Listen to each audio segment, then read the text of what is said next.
Shri Trivendra Singh Rawat ji, next speaker. धन्यवाद अध्यक्ष जी। वो बोल रहा था माननीय अध्यक्ष जी, मैं आज आपदा प्रबंधन संशोधन विधेयक 2024 और उत्तराखंड में बार बार आने वाली जो आपदाएं हैं उसके संदर्भ में सदन का ध्यान आकर्षित करना चाहता हूं। पहले मैं जिक्र करना चाहूँगा कि जो ये संशोधन विधेयक आया है उसमें शहरी आपदा प्रबंधन प्राधिकरण ये शहरी क्षेत्रों के लिए और राज्य की राजधानियों में UDMA स्थापित करने का प्रस्ताव करता है। मैं समझता हूं कि ये एक नई अवधारणा है और निश्चित रूप से ये बहुत कारगर साबित होगा। जो आपदा प्रभावित हैं या आपदा से पहले जो आवश्यक जो प्रबंध करने होते हैं वो काम करने में ये सफल होगा। जो राष्ट्रीय और राज्य आपदा डेटाबेस है इसमें इसका प्राविधान किया गया है जो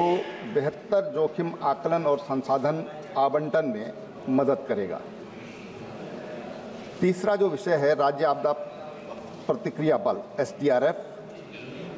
का गठन राज्य सरकारों को स्थानीय स्तर पर प्रशिक्षित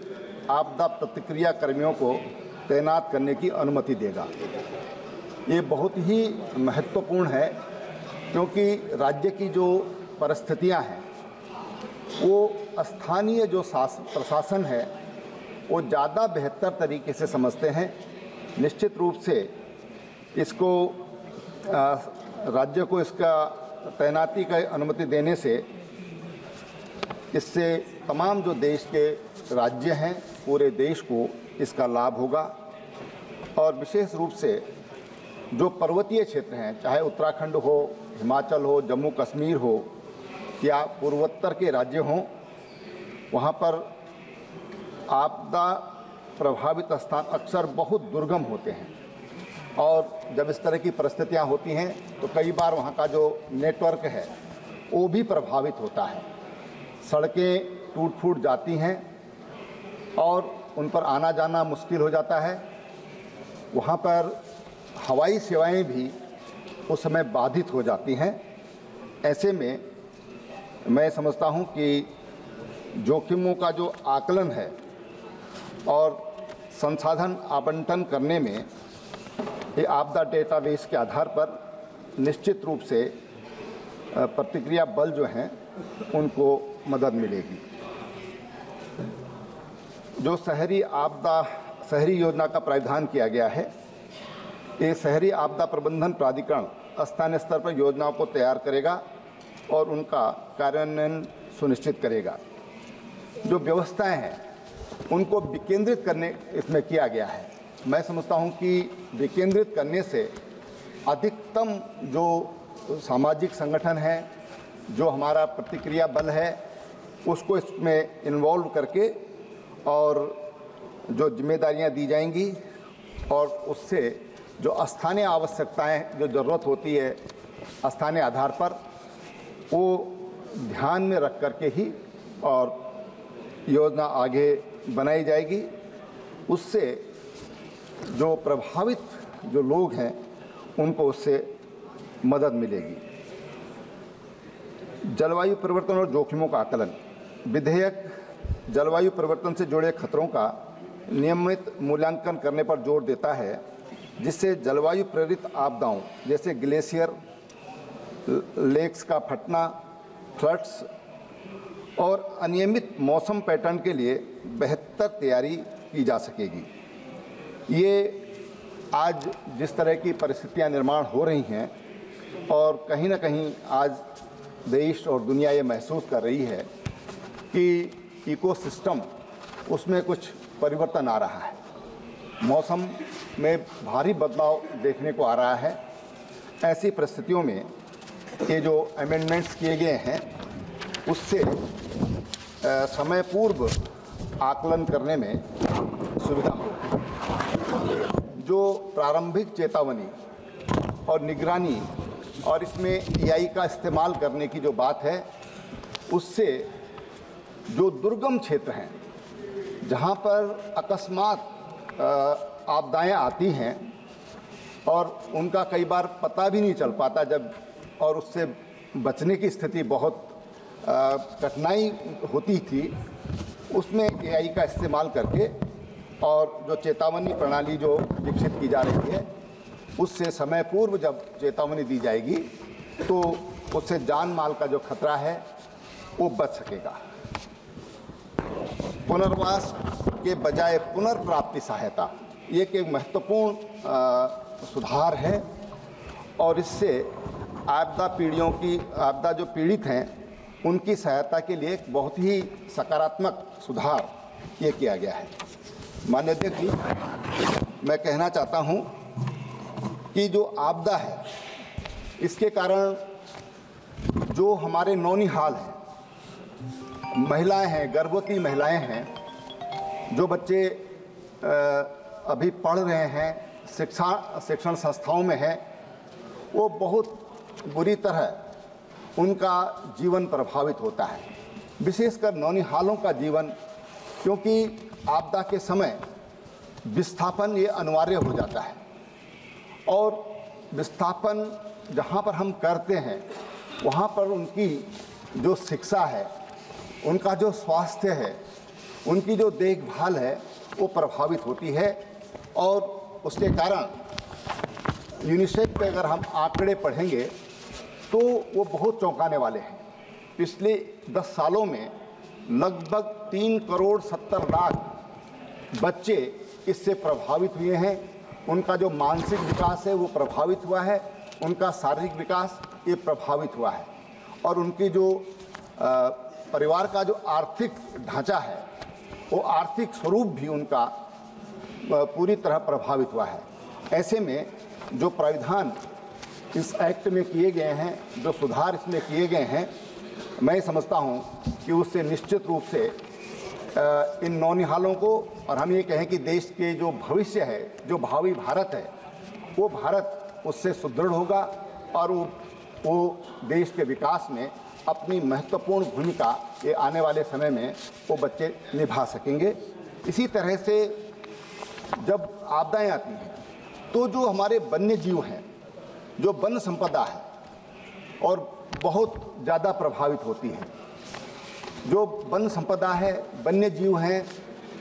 वो इससे बहुत डिस्टर्बेंस होता है और उसमें भी इसके कारण कुछ सुधार आएगा। मैं अध्यक्ष जी सदन का ध्यान आकर्षित करना चाहता हूं, एक उत्तराखंड में गढ़वाल और कुमाऊं 2 मंडल हैं, उनका जो सीमांत क्षेत्र है वहां पर क्वारी गांव है ये, और क्वारी गांव धसाव पर है। उसके कारण 2 साल तक जो पिंडारी ग्लेशियर से जो नदी निकलती है, पिंडर नदी, 2 साल तक पानी में मिट्टी बहकर आता रहा। वहाँ का जो जलीय जीव है वो प्रभावित हुआ है, उसके कारण उसका जीवन संकट पर आया है। ये आपदा केवल एक क्षणिक नहीं होती, बल्कि उत्तराखंड जैसे राज्य जहाँ पर जो नाप भूमि है, उसके अलावा पूरी भूमि ये वन भूमि है, और वन भूमि होने के कारण जब उनके विस्थापन की ज़रूरत होती है, उनको विस्थापित किया जाता है, तो उनको विस्थापित करने में भूमि का भारी अभाव होता है और उसके कारण कई बार हमारे उनको स्कूलों में हम उनको ठहराते हैं, पंचायत भवनों में उनको ठहराते हैं, उसके कारण हमारी जो शिक्षा है वो भी प्रभावित होती है, क्योंकि पहाड़ों में ढालदार खेत हैं और ऐसे में वहाँ पर उनको रोकने के लिए टेम्परेरी व्यवस्था करने में भी बहुत बड़ी समस्या खड़ी हो जाती है और लोगों में एक तरह का एक भय का वातावरण बना रहता है, क्योंकि कोई भी जो प्रभावित हैं वो अपने, चाहे उनका क्षेत्र कितना ही प्रभावित हुआ हो, वो अपने गांव को नहीं छोड़ना चाहता है। वो अपने गांव में ही रहना चाहता है, क्योंकि उसकी जो आजीविका का सोर्स है, वो जो खेती है, वो बाहर उसको खेत नहीं मिल सकते, न उनके लिए उपलब्धता होती है। ऐसे में एक जो इसमें जो प्रणाली जो इस अमेंडमेंट में जो किया गया है, जो एआई का जो सहारा लिया गया है, मैं समझता हूँ कि उसके कारण तमाम तरह की सुविधाएं इसमें होंगी। उत्तराखंड एक ऐसा प्रदेश है जहाँ पर बरसात के दिनों में भारी भूस्खलन होता है और लैंड इरोजन होता है। वहाँ की जो उपजाऊ भूमि है, वो उपजाऊ मिट्टी है, वो पानी के साथ बहकर नालों में, नालों से नदियों में, और नदियों के माध्यम से नीचे जो हमारा मैदानी भाग है उसको उपजाऊ करता है। लेकिन वहाँ की जो उपजाऊ मिट्टी है, वो उपजाऊ मिट्टी उससे प्रभावित होती है। तमाम तरह के जो मिनरल हमारी मिट्टी में होते हैं, वो मिनरल्स का वहाँ पर अभाव होता है। वहाँ पर लोग सामान्यतः जो खेती करते हैं, वो खेती ऑर्गेनिक खेती होती है, और उससे हमारे जो खेती है उससे प्रभावित होता है, तो हमारा स्वास्थ्य भी प्रभावित होता है। एक उम्दा जो स्वास्थ्यवर्धक जो अनाज है, वो उसके उत्पादन में स्वाभाविक रूप से कमी आती है। उससे हमारा जो जनधन है, पशुधन है, वो सब इससे प्रभावित होता है। मैं समझता हूँ कि जो माननीय गृह मंत्री जी द्वारा जो प्रस्ताव अमेंडमेंट बिल रखा गया है, उससे निश्चित रूप से इन सब चीज़ों में हम लोग मदद कर सकेंगे, और इससे जो हमारा जो सोशियो इकोनॉमिक इफेक्ट जो इनका पड़ता है, उसमें कहीं ना कहीं कमी आएगी। माननीय अध्यक्ष जी, मैं कुछ बातों की ओर और आपका ध्यान उत्तराखंड को लेकर आकृष्ट करना चाहूँगा कि जो हमारे नदियाँ हैं, वो अधिसंख्य नदियाँ हिमालय से निकलती हैं, और आज जो हमारे ग्लेशियर हैं वो प्रभावित हो रहे हैं। 2013 में केदारनाथ से ऊपर जो चोराबाड़ी ताल था, जिसको गांधी ताल सागर भी, क्योंकि गांधी जी की अस्थियां वहाँ पर प्रभावित की गई थी, तो उसको गांधी सरोवर भी कहते हैं, वो टूट गया, और उसके कारण केदारनाथ जैसी आपदा आई, जिसमें 10,000 से ज़्यादा लोगों की मृत्यु हुई। और उस समय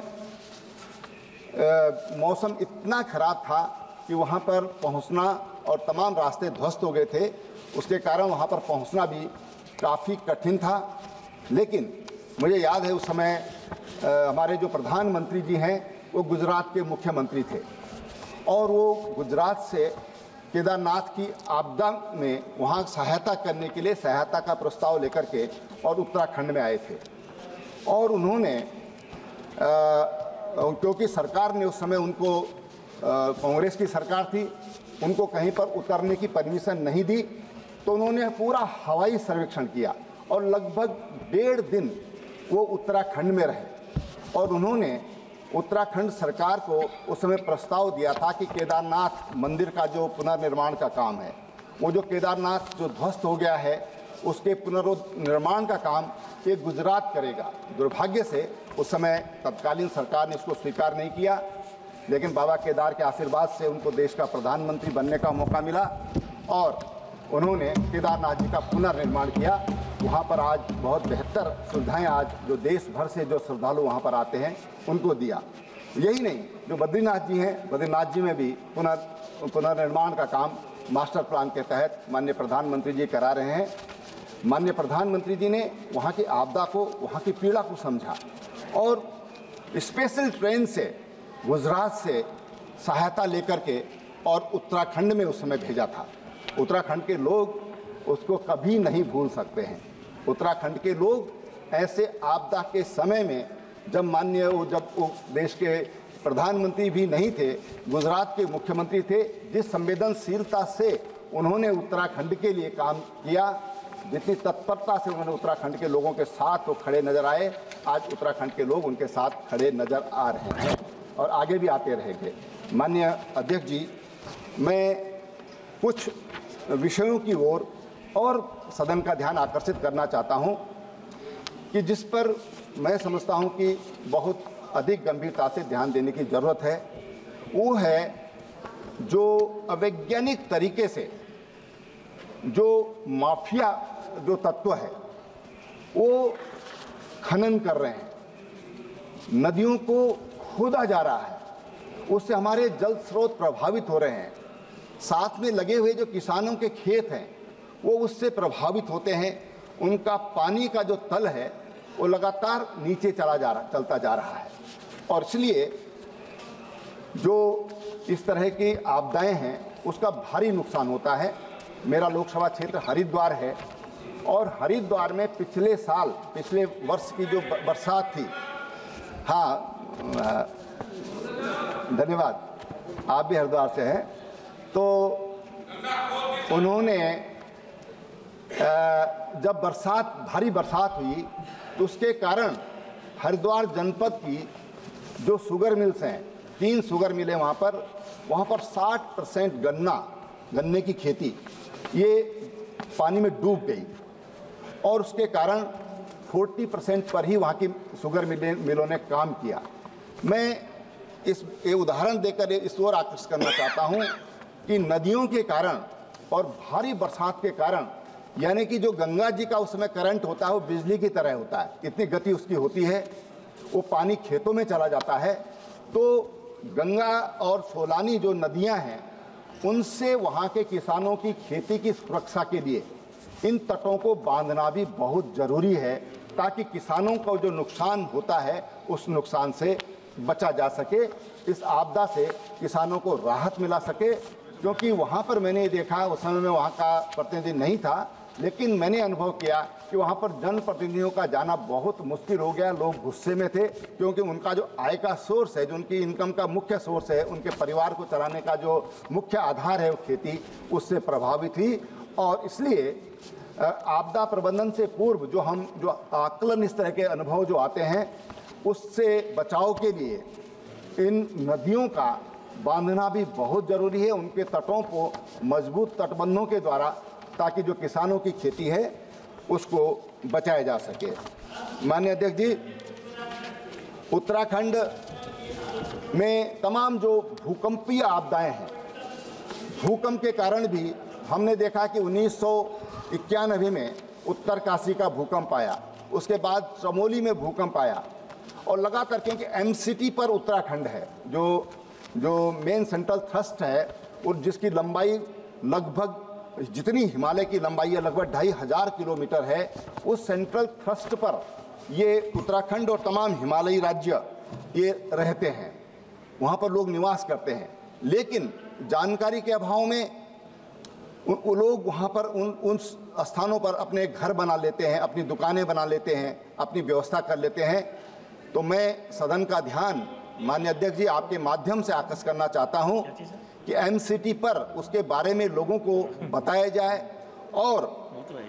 उस इलाके में जो मानवीय बसावट है उसके लिए कोई ना कोई, या तो ऐसी टेक्नोलॉजी हम उनको दें कि उसी टेक्नोलॉजी से वहाँ पर निर्माण किया जाए, या फिर वहाँ पर जहाँ पर ज़्यादा खतरा बार बार महसूस होता है उसको वहाँ पर प्रतिबंधित किया जाए, जिससे कि जोशीमठ में जैसे पिछले साल हुआ उस तरह की दिक्कतें सामने न आए। क्योंकि वो पूरा हिमानी क्षेत्र है और मोरेन पर बसा हुआ है और पूरी लैंड स्लाइड कर रही है अलकनंदा की तरफ। तो इस तरह की जो आपदा, इसी तरह से बेल्ट पूरी आपकी जो ऊखीमठ है, वहाँ से उत्तरकाशी का भटवाड़ी जिला है, ऐसे ही अगर 9 किलोमीटर का पैच छोड़ दिया जाए तो ये पूरा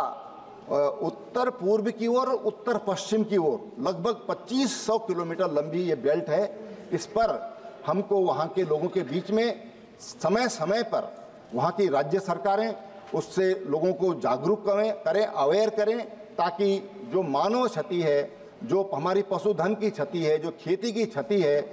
उससे हम लोग न्यून कर सकें। और मुझे लगता है कि इस एक्ट में जो प्रावधान किए गए हैं अवेयरनेस के लिए, जागरूकता के लिए, उससे निश्चित रूप से लोग जागरूक होंगे। जिस तरह से उसमें आपदा मित्र बनाए जा रहे हैं, उन आपदा मित्रों के माध्यम से, क्योंकि कोई भी आपदा है सबसे पहले वहाँ पर स्थानीय लोग ये सहायता के लिए पहुँचते हैं स्वाभाविक रूप से, और इसलिए ये जो आपदा मित्र बनाने की जो योजना माननीय गृह मंत्री जी ने तैयार की है, निश्चित रूप से इन आपदा मित्रों के माध्यम से हम तमाम तरह के जो नुकसान होते हैं आपदा के कारण, उसको नियंत्रित करने में, उसको कम करने में हम सफल होंगे, ऐसा मेरा मानना है। और मैं इसके साथ अपनी बात समाप्त करता हूं और आपका बहुत बहुत धन्यवाद करता हूं। धन्यवाद। माननीय सदस्य श्री कल्याण बनर्जी जी। Thank you, the Honorable Chairman, sir. Sir, this Disasters Management Amendment Bill 2024, which has been introduced, there are some